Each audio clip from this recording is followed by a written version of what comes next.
I have been using iOS 13 beta on my iPad Pro from past 3 weeks.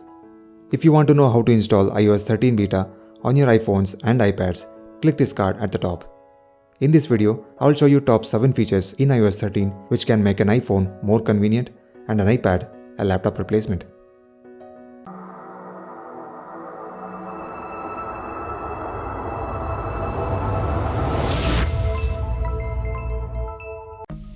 Typing on the iPad was always a tough task. Not anymore. You can squeeze the keyboard and you get a one-handed swipe keyboard which makes the typing a lot easier. The most important feature which was lacking on iOS compared to Android was connecting your device with external storage. With iOS 13, now you can connect hard disk, pen drives and memory cards to your iPhones and iPads using Apple adapters. Dark mode is the fanciest feature iOS 13 offers, and most of the Apple applications do support dark mode.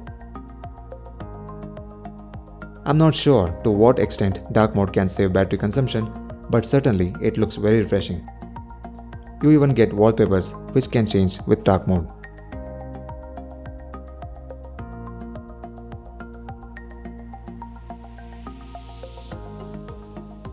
Even though we have an option to view desktop version of a site on mobile devices, it is not the same as viewing the same site on a desktop web browser, right? But now, everything changes. Safari on iOS 13 is a complete desktop class web browser. Now, you have one less reason to go to your computer.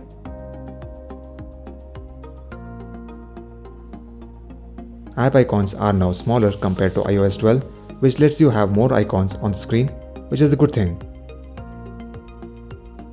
We can also have widgets on home screen.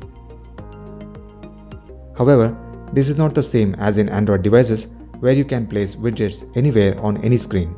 Here, widgets will only be available on the first screen. Not sure if it's gonna be a big deal for most of you guys, but it is still there. You can run multiple instances of single app. Is this really helpful? Well, how about you run 2 Safari browsers side by side, checking Wikipedia as you browse at the same time? And how about you run 2 instances of Files app and transfer files between your device and external drive? Handy, right? This is a big one. Apple has finally opened up internal storage for users on iOS 13, so we have a brand new Files app. You can create a folder anywhere within the file system, and moving files to folders is easier than ever before. When you multi-select files, you have more options, which allows you to rotate and compress. You don't need third-party apps to zip and unzip files anymore.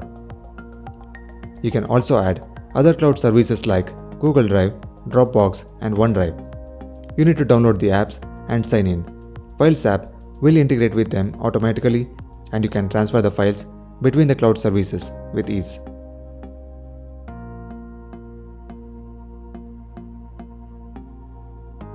Thanks for watching. If you have any questions, please drop a comment. I'll be happy to answer them. I'll see you on the next one. Until next time, take care.